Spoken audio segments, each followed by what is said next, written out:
itudlo ha, itudlo yun. Nganto sa katawhan, aron tuman sila, halagi interpret man na sa mga Hudiyo o lain na pagsabot, panalitan. Ano na kayo mga anak ko rin? Dini. Pareha mo sa ito ang susunod karon na ay mga abogado. Sila man ito expert sa balakon. Kita, ito lang tagutuman sa balakon. No? Sa Israel, na may gitawag sa mga ilit na grupo nga mga parasiyo o mga eskriba. Kining mga eskriba, mauni ang mga o parasiyo, mauni ang mga leading elite sa Israel. Anong naka-leading elite na sila? Mga halangton, mga itawag na itong untouchable, pero di na mao. Nahimo sila na halangton ang ilang nauli mong tungkol kay ilang i-perpetuate ang ilang posisyon. Nalitan ang mga parasiyo. Hindi mga parasiyo, mauni sila, bago naman umaning, pero at ibalikot. Sa Israel, hindi mga parasiyo, mauni sila ang may authority. Otoridad, di ba mauni? Mauni may otoridad na mutudlo sa balakon na gikan sa Torah, na 5 books of Moses, gikan sa Pentateuch. Mutudlo nato sa katawhan sa Israel. Mutudlo sila. Unya, labi na yun sa religyoso nga pagsabot. Sila rin yung makatudlo, anak. Gamay lang. Aron yung masabtan. Sila mawin interpret sa balakon sa religyoso nga pagsabot. Muna ninyo sila. Mauni ang balakon, tumanan ninyo. O di ka mo tuman, it's either i-excommunicate ka o panagputol ka sa sinagoga. Unya, hindi ka makasunod sa templo na makahalat sa imong pag-ambot o sa imong mga gasa. Iaw na, grabe tayo. I-discriminate ka. Kinsa mo discriminate, hindi mo natawanan. Busa, sundod yun ang balakon ay ilang ituto. Kini mga parasiyo. Ang mga eskriba, na usahay magbangga muna sila sa mga parasiyo. Tungo kaya mga eskriba, sila katong mga iskalar, sila katong mga sekretary, tigsulat sa balakon, unya, mga maayo kayo o batid na mutudlo diha sa ilahang susyudad serprang. Samantala, ang mga parasiyo diha sa religyoso nga sphere. O, lahi kayo ang ilahang responsibilidad o ang ilahang otoridad. Balik ko na po, ang mga parasiyo subsub na pagtuman sa balakon pinaagi sa religyoso nga pagsabot. Ang mga eskriba, sila itong mga secretary of states na mutudlo sa katawhan kabahin sa balakon. E balo mo sa usa sa bangit kayo kaning eskriba o mga parasiyo, batian ka leading elite in Israel sa Sanhedrin, sa ilang korte, sila man yung naglingkod na nakitay. Sa ito pa, respetado yun sila tungod sa ilang posisyon. Giperpetuate nila ang ilang power. Naghangad ang mga tao nila. Pareha ko nato, karon ka ng mga abogado, respetado man yung kayo na. Kaya hindi ka mo respeto nila, kung file ka kaso, pwede na nila ang tinuod, himuong batak, ang batak, himuong tinuod. Diba? Aron lang magkadaog. Pagkamatyan na nila. Para ma'am. Pero balik ka sa posisyon sa mga parasiyo o sa mga eskriba, ato lang yung sos, gamay, kasabot yung ta. Nagbangit man po ng mga parasiyo o sa mga eskriba. Na naman, kaya ang mga eskriba, ang mga parasiyo, nagtungo sila na naay kinabuhi human. Niiling kinabuhi lang, kanang kinabuhi dayon. Pero ang mga eskriba, ang mga secretary of states o mga scholars sa balakon, na ilang patuman sa mga tao, dili sa religyoso na maagi, nagtungo sila na ining kahuman, ining kamatay sa tao, walay kalag, walay musakan. Lahi kayo. Kung sabot, ang mga eskriba is only particular on the level of mundane sa kalibutan.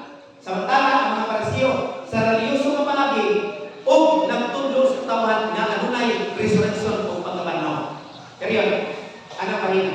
Pero sa inyong mga grupo, mga lilit-ilit, mauni sila ang mga may otoridad sa pagpatuman sa balakon ng ihatag. Sumala kanila sa ilang katigulangan. Pero wala mag-mention sa balakon.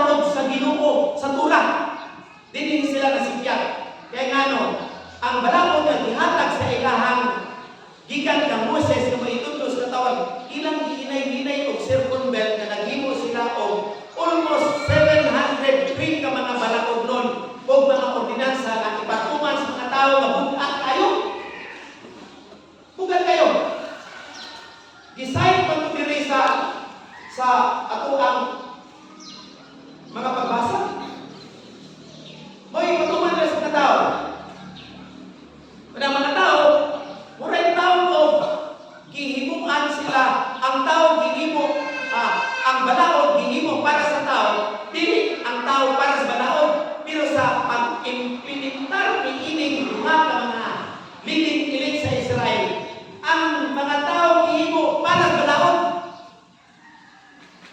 Nalahit. Now, dinhi aning mahina pag-abot ni Jesus, sulod na si Jesus sa saysayan, sulod na si Jesus sa isina. Hala, Sir Frank, nakita man niya na di man ni kauning balakura yung tao, nagituman nila. Kaya ang mga Parisiyo o ang mga Sadusiyo, Skriba, mitikuloso kayo nilang ipatuman sa mga tao. Sa walay kong kaluoy, na wala ang essence of justice and mercy and compassion of the law. Hinunua ilang gihimo o gi-interpret sa tawhanon nga pagsabot nga nakapagutag sa tao. Imbes makapanghimo sa tao na gawaston o ang balaod nga tumanon mao'y makapadukol ngadto sa Dios, dili lang sa tao. Pero ang ilang gihimo sa mga Parisiyo, sa mga Sadusiyo, ang balaod ilang gihimo para sa ilang kaugalingong gain o interest o kini nakita ni Jesus busa iyahang gikurikan malaka sa ato ang ebanghelyo karon. Kamo mga Parisiyo o mga Sadusiyo nagtudlo sa balaod ngadto sa katawan aron na mahimo pa silang labing gilad o malayo sa Ginoo. Why? Tungkol kay ang ilang itudlo mao ang ilang ginimo nga balaod sa tao, dili ang pagsulod sa balaod sa Diyos. No wonder why mga pinagmigsoon at pag-abot ni Jesus na nagtudlo siya ang daghan kayo mga balaod sa Israel, sa mga Hudiyo, iya na lang gihimong tunga. Kung sa matong balaod na gihimong niyang tuwa, nagkadaghan kayo mga balaod na nagiday. Lagi man ang 700, kung saan mo na pagtuman, maglisod galit ang tuman sa ordinansa sa tukang purok. Maglisod galit ang tuman ng laging ordinansa na ayaw paglabay sa inyong mga basura o plastic di pusa. Nagragya ko kaya plastic. Mga basura ay paglabay sa nasa. Maglisod galit ang tuman na. Kaya pag nadaghan kayo mga balaod nun, ordinansa na galit natin ang tuman. Dili magsabutan ano nga ang lansing ni Jesus ang daghan ng mga balaod na nangiday sa Israel. Alam sa katawhan, iyang himong duha. Napiling sumuha sa mga Parisiyo o sa mga Sadusiyo, sa scribe, mga skriba. Himo niyang duha. Number one, higugmaan mo sa mga tanan, sama sa higugmaan sa mga kaugalingon. O higugmaan ang imong isip na tao, sama sa paghigugma sa imong hangin. Kaugalingon. Higugmaan nyo sa imong isog, sa labutan, kasing-kasing, ikalan. O ang ikaduha, higugmaan ang imong isip na tao sama sa paghigugma sa imong kaugalingon. Wala na labing datong balaod na imo dingini. Mauna ang nasuko ang mga Parisiyo o mga Eskriba sa mga succeeding gospel sa ato ang ebanghelyo sa ato ang mga Domingo dinhi nabangi ni Jesus kining mga tawhana. Kay ngano nasuko sila kay gibuyag sila ni Jesus o ipakaulawan sila ni Jesus sa usa bagay kabahin sa sayop nila na pagtudlo sa balaod ngadto sa katawhan. Gihimo lang tuwa ni Jesus para niya mao kini ang importante kaayo nga balaod na ato ang sundon. Unsa man kini alam na nato? Again, nasayo ka mga nangaral suon na sa ato ang susyudad imposible yun na walay balaod. Usa mutuman ta sa balaod dinhi sa yuta. Kay kung wala kang balaod sa imo na pusunahan, magkagubiyang yun lang. Wala tay sistema, wala tay kalinaw kung walay balaod. Ang balaod mo pasilili, mo pahamsay sa kinabuhi. Apan, dili na ito malimtan.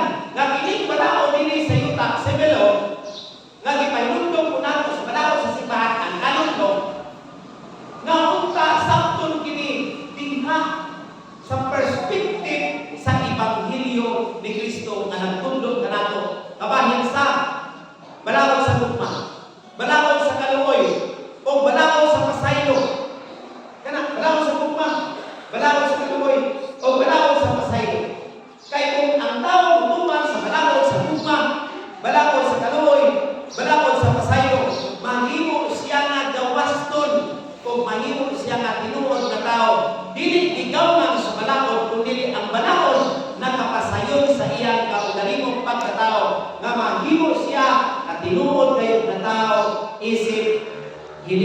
kadway sa Diyos. It's more on creative way of living the law, practicing the law. Dili lang ingon nga pagdawat sa balaod, pero kuy-an o himuon ang gitudlo sa balaod. Kanang balaod sa gugma. Gani, ining balaod sa gugma, balaod sa kaluoy, o balaod sa mercy, compassion, and love, hindi mauni ang kaintitan sa tanang mga balaod. Kaya hindi kagangay na itong balaod ng mga ordinansa ni Eskuta. Lumalabay ang inig kamatay na to. Wala na din. Pero adunay balaod na magdala ka na to ngadto sa gingharian sa langit na mao'y sumpanan sa paghukom ka na to. Sumala pa sa Matthew 24, bato siya Frank, sa adlaw sa paghukom. Moro na yung pagdala ni Jesus na to. Nakahatag pa ka o usa ka basong tubig sa imong igsuon nga gituhaw, nakapakaon pa ka sa imong silingan nga kabus, nakatuaw ba ka sa mga masakiton, nakatuaw ba ka dito sa mga piniriso, kung unsa pa nga mga balaod nga nagasulikat sa gugma, kaluoy o kaabo. Kanang tulog. Mao ni ang ipahinumdom sa Ginoo nato karon. Nga ang ato ang tawag pagsabot sa balaod, mga sulikat ni tulo. Gugma, kaabo o kaluoy. The rest nga mga balaod o ordinansa musunod na siya. Pero kung dili maayo ang ato ang pagsabot ni ining balaod nga nagasulikat sa gitudlo kanato ni Kristo, ang balaod sa gugma, kaabo o kaluoy, kawang ang tanan, walay kapustanan. Apan kung ang ato ang pagsabot o pagpuyog sa balaod nagasulikat sa gugma, kaluoy o kaabo, kini mao'y magdala kanato ngadto sa kinabuhi walay katapusan. Busa, kung naatay daghan ka mga nasinati ng mga balaod, ordinansa diha sa ato ang barangay, sa ato ang palibot, sa ato ang civil na society, ato na siyang tanaw, pinaagi, nining tulo na kategorya, gugma, kaluoy, o kaabo, o ilang taman sa ato ang pagdawat ini, pagsabot, kung dili, mauni mahimo nato nga paradigm sa ato ang pagpuyog ni ining kalibutan. Kaya ining mamutulog ang mga balaod nun sa nagitudlo ka nato ni Jesus, mao'y magdala ka nato sa kalimpitan, magdala sa tinuray na kalinaw, o mao'y magdala ka nato ngadto sa ginharian sa langit. Amen. Sa ngalan sa Ama, o sa Anak, o sa Espiritu Santo. Amen. Manindot ta o atong padayag ang Panginoon sa ato ang suko. Magtunan kita sa Panginoon. Nagatupo kami sa Diyos ng Diyos, ang Ama ng Karabang sa tanan. Pagbuwan ka sa langit sa iba, kung sa naman ng kawain ng iba. Nagatupo kami sa Panginoon, sa Jesucristo ang pagmamanak sa Diyos. Kaya kasama sa walang kaibigan. Diyos, ikat sa Diyos, kahayag ikat sa kahayag. Matuon na Diyos, ikat sa Diyos na matuon. Kaya ang dinuha sa pinaya sa aman. Pinali kanila na ganitong ang tanan. Kung kaya ang mga tao kumala sa among malawasan. Hindi ako siya ang kinasalanan. Salamat sa Espiritu Santo. Hindi ko siya malabas, di ka Maria ang ulay na hindi mo alam. Tungkol na nato kinasasang sa Diyos. Susunod ko siya. Naghago siya ang matay ang ito. Sinabing kalawa siya. Sa masasabi ng balik ko sa tuos naman. Mubalik siya ang mayroon na rupo sa mabuhi sa mga nanatay. Huwag ngayon na yan, walay katapusan. Nagatuo kami sa Espiritu Santo. Ang Ginoo maghahatag sa pinagmuhi. Kaya siya sa aman sana. Duman sa aman sana. Isipra siya ang imaya. O isulti pinagi sa mga propeta. Nagatuo kami sa usa.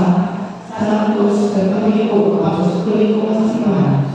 Nagayala kami sa pagkakunyanan. Alam sa pasayuhan sa masasalan.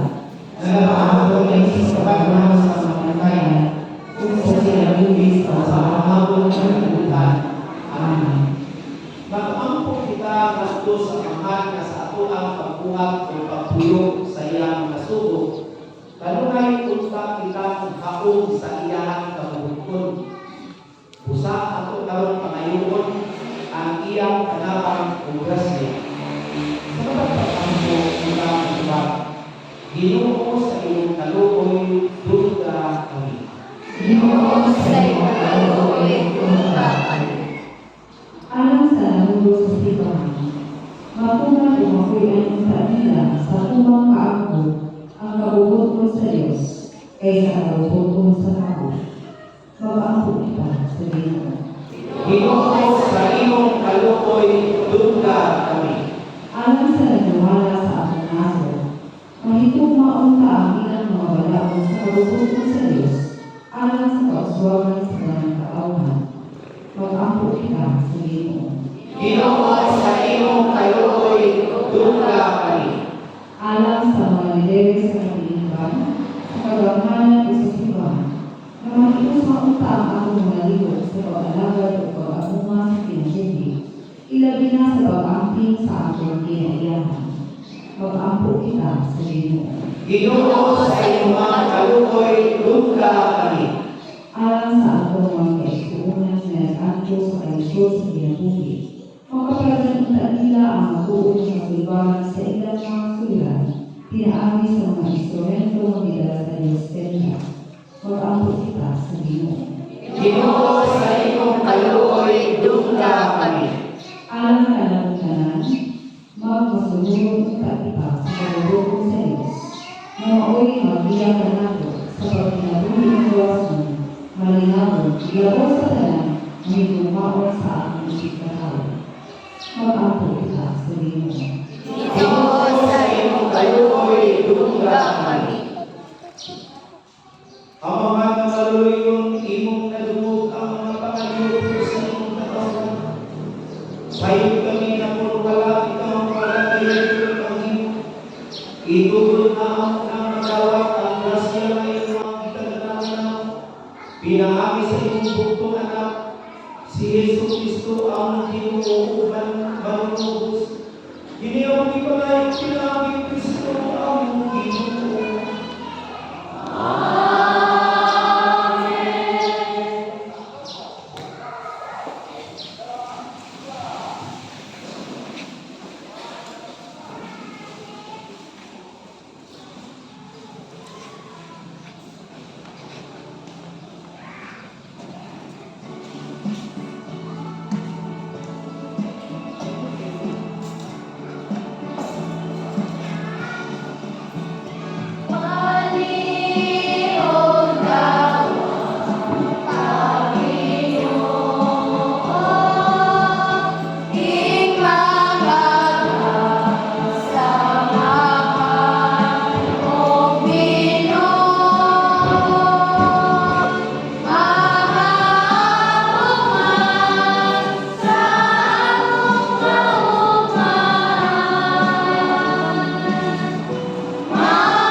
Hindi ako ipangayong pinaagi ni Kristo among Ginoo. Ang Ginoo maanaakan ninyo.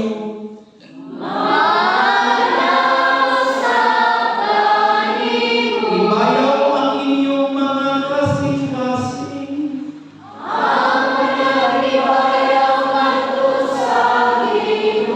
Magpasalamat kita sa Ginoo nga atong Diyos.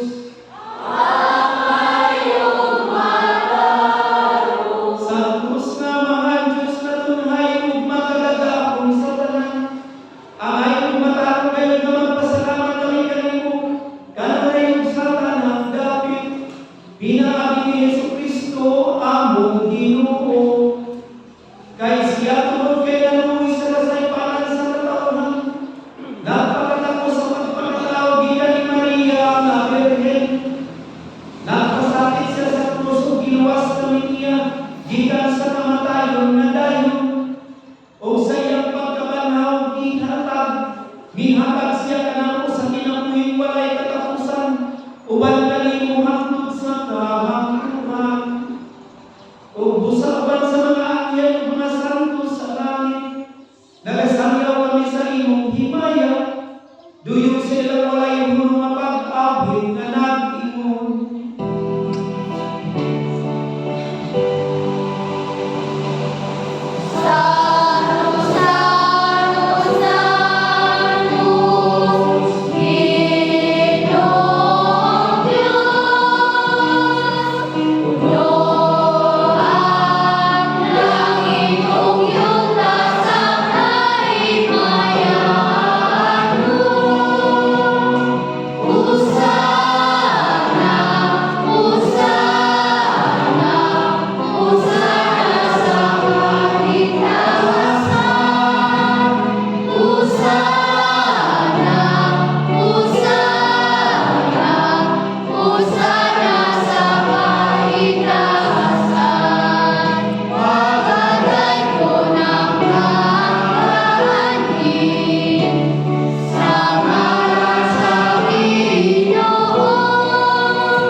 Santos kay ikaw, Ginoo, ang tuburan sa tanan sa santos. Ipadala ang inyong Espiritu at pagkanto sa inyong mga bata. Aron maghimo kini alang tanan, dalawang o gulo ni Jesucristo among Ginoo. Sa pagpasakit sa iyang kagalingon, biguha siya upan. Mipasalamat kanimo amahan o biday. Bibigas sa pan. Ihatag ni ngadto sa iyang mga tinunan o giningon. Dawata kini, ninyo matanan kana. Kay kini mao ang akong lawas nga itudyan alang kanino.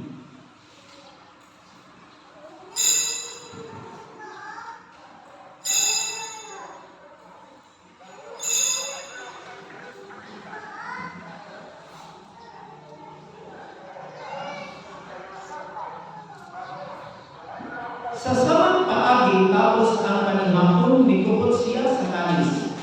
Ipasalamat kanimo amahan o biday. Ihatag ikini ngadto sa iyang mga tinunan o giingon.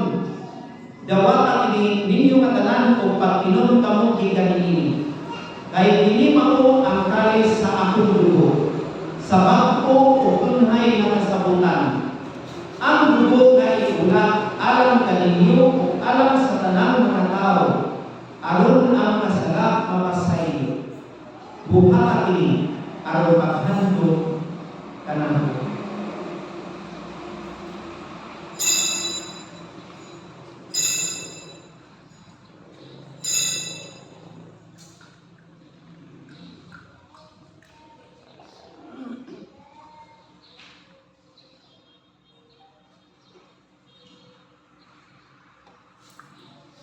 Ang misteryo sa pagtuo Manluluwa sa kalibutan nga nakubos sa namo. Pinaagi sa imong krus o pagkabanang luwas sa kami. Aron paghandong sa kamatayon o pagkabanhaw ni Jesucristo, naghahalan kami ng imong amahan. Ninipan sa pinabuhi o dali sa among kaluwasan. Nagapasalamat kami kanimo tungod kay imo kami giisip nga anayan nga moatubang o moalagad kanimo. Himong-a nga kami nga malawat sa lawas o dugo ni Kristo, magkaiusa diha sa Espiritu Santo. Hinumdumi Ginoo ang imong simbahan sa tibuok kalibutan. Himong-a nga mahigpit kami diha sa tugma. O ba ni Francisco among Papa, Martin among obispo, Emmanuel among obispo emeritus, o sa tanan ng mga kaparian na diakono, labi na si Daniel, o ang mga seminarista, o ang tibuok ng katawhan na imong gurus. Amahan among giampo ang mga seafarers, labi na ang mga Pilipino na mga seaman, nagtrabaho sa barko, ipahilayo sila sa mga peligro, disgrasya at kagalagman. Amo sa pag-ampo ang nagpasalamat pamilya ni Agabaw o Makalangka family sa mga grasya na nagawat sa ilang binabuhi. Amo sa pag-ampo amahan ang ayuhan sa mga masakiton. Labi na tato sila nagsakit o kanser o bukat ay mga sakit o balatian. Ang mga pasyente na naa sa mga balay pambalanan na naa sa kandagsasak sa mga panimalay. Nag-ampo kami alang sa ilahang kailihan. Hinumdumi ang imong anak si Father Ben na imong itawagan ang imong ikan at kinabuhika. Pagbunyag, namatay siya o balik Kristo, mabanhaw ta siya ban kanina. Hinumdumi sa mga igsuon na namatay. Labi na ang galag ni Ginaro o ni Rosy, usab ang galag ni Bishop Bong, o sa mga kaparian na mibanaw una kanamo gikan ini kalibutan, o ang among mga minahal. Dadata sa tanan pagsugpong sa kahayag sa imong naon, kaluy kami tanan. Himong kami kagayan ng kaambit sa kinabuhi tunay, o ban Maria ang nahanulay si Diyos, ni San Jose iyang banan. Sa mga apostoles sa mga santos na nagatuman sa inyong kapunuton, lakas sa katuigan. Uban kanila, amoy kamalay, kung kamoy ikaw ng mayaon. Pinaagi ni Jesucristo, imong hinigtuman na. Inaagi kanila, uban kanila, diha kanila. Ihata ka na kanila magkagagawin nga mga. Iyasa kayo sa Espiritu Santo. Ang kanang o himaya, hangtod sa kalangsuran. Amen.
Mahimo man ang ginhalian, ang kahulugan himayan, angkon sa